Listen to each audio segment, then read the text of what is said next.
2025 সাল শেষ হচ্ছে, 2026 সাল শুরু হতে আর মাত্র 1 মাস সময় আছে। বাংলাদেশে 375 সিসি পর্যন্ত পারমিটও হয়েছে, নতুন নতুন অনেক বাইকও ঢুকছে, বাট এখনো পর্যন্ত বাংলাদেশের বাইকিং সেক্টরে সবথেকে কনফিউজিং জিনিস কোনটা সেটা যদি জিজ্ঞাসা করেন তাহলে সেটা হচ্ছে R15 কিনতে গেলে আপনি ইন্ডিয়ান নেবেন নাকি ইন্দোনেশিয়ান, কোনটা বেটার হবে।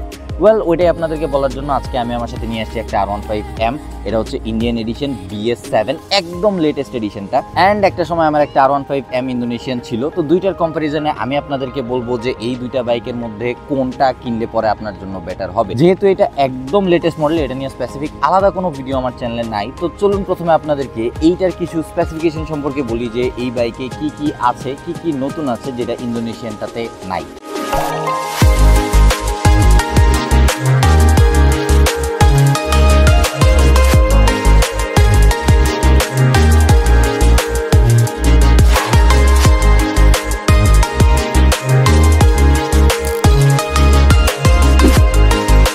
এই হচ্ছে বাইকটা R15M BS7 carbon fibre addition.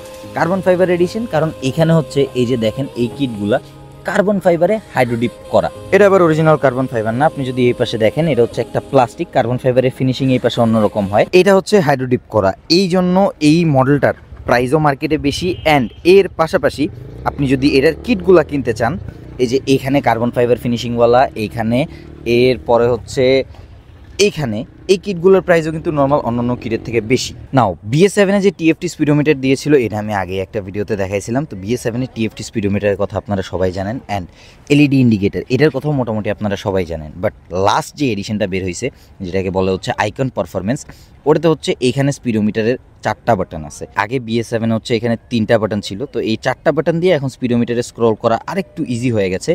And এটা হচ্ছে পিছনের দিকে দিলে পাস সুইচ হিসেবে কাজ করবে, অ্যান্ড এটা এদিকে দিয়ে রাখলে হাই বিম হিসেবে কাজ করবে, মাঝখানে থাকলে বাস লো বিম জ্বলতেছে।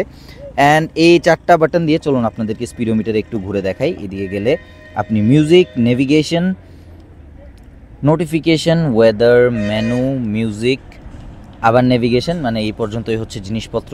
আপনি মেনুতে গিয়ে এখানে হচ্ছে ডিসপ্লে সেটিং, ল্যাপ টাইম সেটিং, ট্র্যাকশন কন্ট্রোল, এই যে একটা চাপ দিলে অফ হয়ে যাবে, আবার একটা চাপ দিলে এই যে অন হয়ে গেছে। এরপরে সিস্টেম সিটিংয়ের ভিতরে আরও কিছু জিনিসপত্র আছে। ব্যাক আসার জন্য এটাতে চাপলেই হবে, আর কোনো কিছুর ভিতরে যাওয়ার জন্য এটাতে চাপলেই হবে।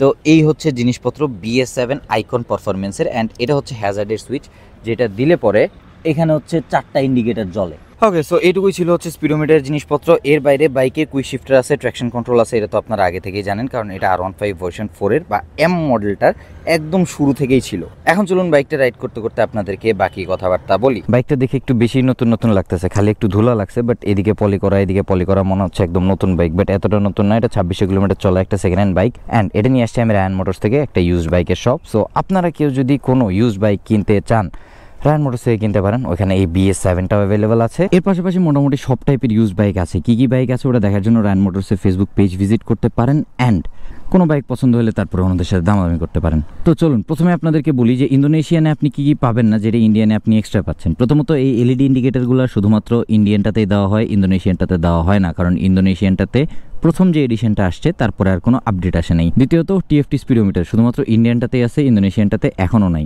তৃতীয়ত এই যে স্পিডোমিটারের বাটনগুলো এখানে, যেটার জন্য সেলফের সুইচটা আবার এখানে চলে গেছে, এটা হচ্ছে ইঞ্জিন কিল সুইচ। মানে মোটামুটি বলতে পারেন আপনি দুই পাশেরই সুইচ গিয়ার, ইন্ডিয়ানটাতে আলাদা, ইন্দোনেশিয়ানটাতে আলাদা। অ্যান্ড ইন্ডিয়ানটার সুইচ গিয়ার আমার কাছে বেটার লাগে এই দিক থেকে, স্পেশালি এই বাম পাশের চাপাটা, ডান পাশেরটা আবার অ্যাভারেজ ইন্ডিয়ানটাতে। আরেকটা সুবিধা হচ্ছে ইন্ডিয়ানটা আপনি কম প্রাইসে পাবেন, ইন্দোনেশিয়ানটা কিনতে গেলে প্রাইস একটু বেশি পড়বে, মোটামুটি 1 লাখ টাকার মতো ডিফারেন্স দুইটার প্রাইসের ভিতরে। এখন শুধুমাত্র আমি যদি আপনাদেরকে ইন্ডিয়ানটার অ্যাডভান্টেজের ব্যাপারে বলি তাহলে একটু আনফেয়ার হয়ে যায়, তাই না?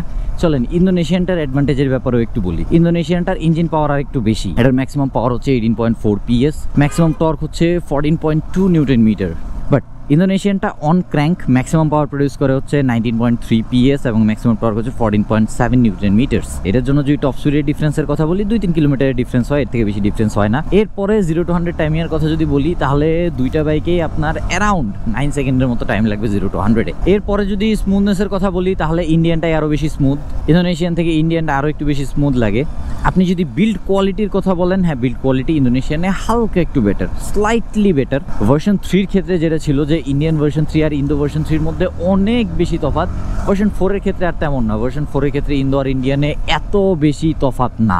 ইন্দোনেশিয়ানে আপনি চাবিটা আরও একটু সুন্দর পাবেন, যেটা ইন্ডিয়ানে পাওয়া যায় না। ইন্ডিয়ানের চাবিটা দেখতে অতটা সুন্দর না, নর্মাল আর 10টা বাইকের মতোই। এমনিতে কুইক শিফটের ফিলটা কিন্তু খুব সুন্দর। এই 5 আরপিএম একটু বাড়ায় রাখতে হবে, এই 6। এরপরে বললি রিলায়েবিলিটি অ্যান্ড রিসেল ভ্যালুর কথা। ওয়েল, দুইটাই ইয়ামাহার বানানো ইঞ্জিন, দুইটাই মোটামুটি ভালোই রিলায়েবল। এমন না যে ইঞ্জিন ইন্ডিয়ানটার কম টিকে ইন্দোনেশিয়ানটার বেশি টিকে। রিসেল ভ্যালুর কথা যদি বলি তাহলে R15 এর ক্ষেত্রে সব থেকে ভালো রিসেল ভ্যালু যে বাইকে, সেটা হচ্ছে R15 ভার্সন 3 ইন্দোনেশিয়ান। আপনি যদি ভার্সন 4 এর মধ্যে আসেন তাহলে ভার্সন 4 এর মধ্যে ইয়েস ইন্ডিয়ানটার থেকে ইন্দোনেশিয়ানটার রিসেল ভ্যালু ভালো। বাট যদি আপনি R15M এর ক্ষেত্রে আসেন, R15M এর ক্ষেত্রে ইন্ডিয়ান দুইটা রিসেল ভ্যালু মোটামুটি একই রকম। এমগুলোর থেকে ইন্দোনেশিয়ান V4 গুলার রিসেল ভ্যালু বেটার। তাহলে এই যে 1 লাখ টাকার প্রাইস গ্যাপটা, এই 1 লাখ টাকার প্রাইস গ্যাপটা কেন? ইয়েস, ইন্টারন্যাশনালি কিনতে গেলে ইন্দোনেশিয়া থেকে ইন্দোনেশিয়ান মডেলটার প্রাইস একটু বেশি পড়ে ইন্ডিয়ান মডেলটার থেকে, কারণ ইন্ডিয়ান মডেলটা কিছু কিছু জায়গায় কস্ট কাটিং করে তৈরি করা। ইন্দোনেশিয়া থেকে বাংলাদেশের শিপিং চার্জ বেশি। এখন এটা তো জানা কথা, ইন্ডিয়া হচ্ছে আমাদের পার্শ্ববর্তী একটা দেশ, ইন্দোনেশিয়া হচ্ছে আমাদের থেকে একটু দূরের একটা দেশ। তো ওই দূরের দেশ থেকে আমাদের দেশে বাইক আনা আর ইন্ডিয়া থেকে আমাদের দেশে বাইক আনা অবশ্য কস্টিং ইন্ডিয়া থেকে আনাতে কম। এখন বলি সব থেকে বড় রিজনটার ব্যাপারে, সব থেকে বড় রিজন হচ্ছে ইন্দোনেশিয়ান শুনলে পরেই বাঙালিদের একটু বেশি ভালো লাগে। এখন অফিসিয়ালি যদি আপনি কিনতে যান তাহলে আপনি হচ্ছে আইকন পারফরমেন্স মডেলটা পাবেন না, নর্মাল BS7 মডেলটা পাবেন। অ্যান্ড প্রাইস মেবি 6,75,000 টাকা চলে, মানে প্রাইস অফিসিয়ালটার বেশি। আনঅফিসিয়াল কিনতে গেলে আপনি একদম লেটেস্ট মডেলটা পাবেন, যেহেতু আনঅফিসিয়াল মার্কেটে লেটেস্ট মডেলগুলো একটু তাড়াতাড়ি চলে আসে। অ্যান্ড এর পাশাপাশি আপনি প্রাইসও কম পাবেন, মোটামুটি 60-70 টাকা কম। যদি আপনারা ইউজ বাইক কিনতে চান তাহলে সেটার আইডিয়াও দিয়ে দেয় আপনাদেরকে। এটা রায়ান মোটরসে আছে, এটা হচ্ছে 2700 কিলোমিটার হইলো এখন মাত্র। এটা কিনলে পরে আনঅফিসিয়াল নতুন কেনার থেকেও 50-60 টাকার মতো বাঁচবে। এইটাও আনঅফিসিয়াল। অ্যান্ড এখন বলি অফিসিয়াল অ্যান্ড আনঅফিসিয়াল কিনলে আপনি কি কি পাবেন, কি কি পাবেন না। ওয়েল, অফিসিয়াল কিনলে আপনি অফিসিয়াল সার্ভিস পাবেন, গ্যারান্টি পাবেন, ওয়ারেন্টি পাবেন। আনঅফিসিয়াল কিনলে এগুলো কিচ্ছু নাই, জাস্ট আপনি বাইক পাইছেন, রেজিস্ট্রেশন হবে, এই পর্যন্তই। এখন আসি তাহলে নিজের কথায়, যে আমি কেন R15M ইন্দোনেশিয়ানটা নিয়েছিলাম, ইন্ডিয়ানটা নিইনি। ওয়েল, আমি আমার R15টা কিনছিলাম না, ওটা হচ্ছে আমি গিফট হিসেবে পাইছিলাম। উল্টো ওটা বিক্রি করার পরে আমার আরও লাভ হয়েছে, ওইটা টাকাগুলা আমি 3 মাস চালায় বিক্রি করে দিয়েছিলাম। এখন আমাকে যদি জিজ্ঞাসা করেন এখন আমার কাছে এরকম 6 লাখ টাকা থাকলে আমি কি বাইক নিব, ওয়েল 6 লাখ টাকা থাকলে আমি এখন বাইক নেব না, আমি এখন একটা গাড়ি নিব। সো এখন আপনি আপনার বাজেট এবং রিকোয়ারমেন্ট হিসেবে চিন্তা করে নিতে পারেন যে অফিসিয়াল নেবেন না আনঅফিসিয়াল নেবেন। ওয়েল, ডিফারেন্স তেমন একটা না, বোঝানোর তেমন বেশি কিছু নাই। আশা করি যতটুকু বুঝাইছি তার মধ্যে বুঝতে পারছেন যে ইন্ডিয়ানটা নেবেন না ইন্দোনেশিয়ানটা। আজকের ভিডিওটা চলেন এখানে এন্ড করি। That's it for today. Thanks for watching. See you in the next one. Till then, stay subscribed, wear helmet, ride safe, and keep watching iClever Bachelor. Thank you.